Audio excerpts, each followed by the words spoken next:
Como sei que esta história pode cair nas mãos dos gregos, julguei dever relatar todas essas provas, para mostrar-lhes que não é de hoje que os detentores da suprema autoridade nos permitem observar os costumes de nossos antepassados e servir a Deus da maneira como ordena a nossa religião. Julgo que devo repeti-lo muito, a fim de que as nações estrangeiras percam o ódio que sem motivo nutrem contra nós. O tempo causa mudanças nos costumes de todos os povos, e quase não há cidade onde isso não aconteça. Mas a justiça deve ser igualmente reverenciada por todos os homens. Assim, as nossas leis podem ser muito úteis, não somente aos gregos, mas também aos bárbaros, o que os obriga a ter afeto por nós, pois elas são inteiramente conformes à justiça, e nós as observamos fielmente. Por isso, rogo que nos não odeiem pela nossa maneira diferente de viver, mas que, como nós, amem a virtude, pois ela deve ser comum a todos os homens. Precisamos agora retomar a nossa história. Capítulo 11. O rei Herodes manda abrir o sepulcro de Davi, para tirar dinheiro, e Deus o castiga.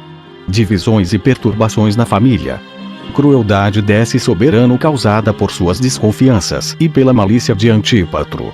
Manda meter Alexandre, seu filho, na prisão. 699. As excessivas despesas feitas por Herodes dentro e fora do reino haviam esgotado as suas finanças.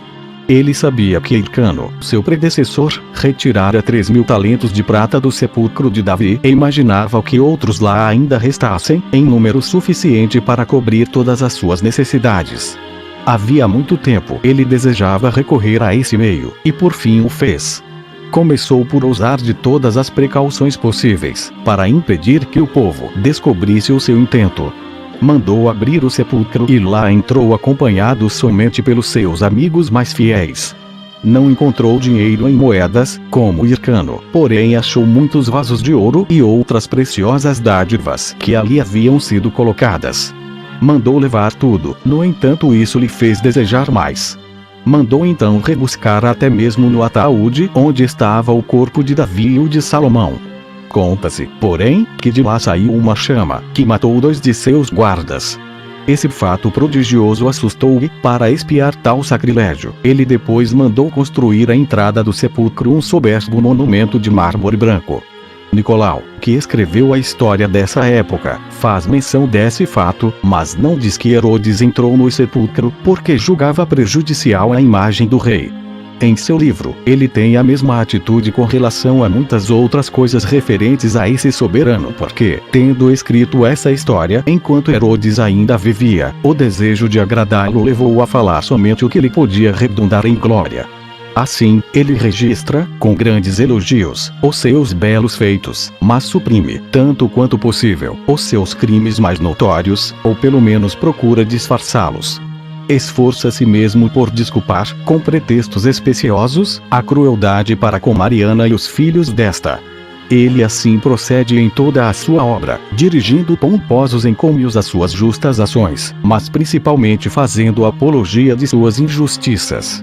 Quanto a mim, que tenho a honra de descender dos Asmoneus e ter o meu lugar entre os sacerdotes, e que não ousaria pronunciar qualquer falsidade contra eles, narro as coisas sinceramente e não creio ofender aos reis descendentes de Herodes ao preferir a verdade, a qual em certos momentos pode lhes causar desgosto. 700. Desde o dia em que Herodes violou o respeito devido à santidade dos sepulcros, a agitação em sua família aumentou cada vez mais. Fosse por uma vingança do céu, o que teria tornado essa chaga ainda mais dolorosa, fosse por ocorrer num tempo em que se podia vincular a causa a esse sacrilégio. Uma guerra civil não agitaria mais uma nação que as paixões dos diversos partidos da corte desse príncipe. Parecia que cada qual desejava superar os demais em calúnias. E era Antípatro quem sobrepujava a todos em artifícios para destruir os irmãos. Fazia com que fossem acusados de falsos crimes e ocultava a sua perigosa malícia tomando-lhes muitas vezes a defesa, a fim de poder, com esse amor aparente, oprimi-lo sem muita dificuldade e enganar o rei seu pai, que pensava ser ele o único a se interessar pela sua conservação. Assim, Herodes ordenou a Ptolomeu, seu principal ministro, que nada fizesse no governo sem antes comunicar a Antípatro. dava também à mãe dele participação em todas as coisas, e Antípatro servia-se dessa influência para insuflar o ódio na mente de todos os que julgava importante tornar inimigos do rei. Alexandre e Aristóbulo, por sua vez, cujo coração correspondia à grandeza de sua origem, não podiam tolerar um tratamento tão indigno da parte daqueles que lhes eram inferiores, e as suas mulheres eram do mesmo parecer. Glafira odiava Salomé mortalmente, tanto por causa do afeto que tinha por Alexandre, seu marido, quanto por não tolerar que ela fizesse prestar à filha, quis desposar a Aristóbulo, as mesmas honras que a ela mesma. Feroras contribuía para essa divisão, levando Herodes a desconfiar dele e a odiá-lo, porque recusara desposar a filha deste por causa de uma serviçal a quem amava perdidamente. Esse injurioso desprezo feriu Herodes profundamente, porque nada lhe podia ser mais doloroso que ver o irmão a quem agraciara com tantos benefícios e que era quase associado ao governo pela autoridade que lhe concederá, corresponder tão pouco ao seu afeto. E, vendo que não conseguiria afastá-lo daquela loucura, deu essa princesa em casamento ao filho de Fazael, seu irmão mais velho. Mais tarde, quando julgou que Feroras, tendo já realizado seus desejos, se havia tornado mais razoável, fez-lhe graves censuras pela maneira ofensiva como procederá para com ele e convidou-o ao mesmo tempo a desposar Cipro, sua outra filha. Ptolomeu repreendeu Feroras, dizendo que este ofendera gravemente o irmão ao se deixar conduzir daquele modo por uma tão vergonhosa paixão, podendo por isso ser privado da boa vontade do rei para com ele, que tivera a generosidade de perdoá-lo de sua primeira falta, e provocar o seu ódio e a própria desgraça, quando devia conservar aquela amizade. Feroras, persuadido por essas razões, despediu a mulher, de quem tivera um filho, e prometeu ao rei, com juramento, não vê-la mais e desposar a princesa dentro de um mês. Chegado esse tempo, no entanto, ele esqueceu todas as promessas, retomou aquela mulher e amou-a ainda mais ardentemente que antes. Herodes, ofendido com esse proceder, não pôde reter por mais tempo a sua cólera, e com frequência escapavam-lhe palavras que traduziam toda a sua ira. Alguns, vendo daquela maneira indisposto contra Feroras, incitavam-no ainda mais por meio de calúnias. Não se passava um dia, ou mesmo uma hora, em que ele não recebesse novos motivos de desgosto por aquela cisão e pelas disputas contínuas entre os parentes e as pessoas que lhe eram muito queridas. O ódio de Salomé pelos filhos de Mariana era tão grande que ela não podia tolerar que a própria filha, que havia desposado Aristóbulo, vivesse em paz com o marido. Exigia dela que lhe referisse as coisas mais secretas que o casal tinha entre si, se acontecia entre eles alguma pequena rusga, como é natural, em vez de lhe acalmar o espírito, irritava ainda mais com as suspeitas que lhe despertava. Obrigava-a também a revelar o que se passava entre os dois irmãos. A jovem princesa contou-lhe que, quando eles estavam sozinhos, faziam menção à rainha Mariana e à aversão que tinha pelo pai, dizendo que, se um dia chegassem ao trono, não dariam outro emprego aos filhos que Herodes tivera das outras mulheres senão de tabeliães nas aldeias, pois, com a educação que haviam recebido, era o cargo que estavam aptos a exercer. E, se eles vissem as mulheres de Herodes se adornando com os trajes da rainha sua mãe, dar-lhes-iam por vestes apenas cilícios e as encerrariam em lugares onde jamais veriam a luz do sol.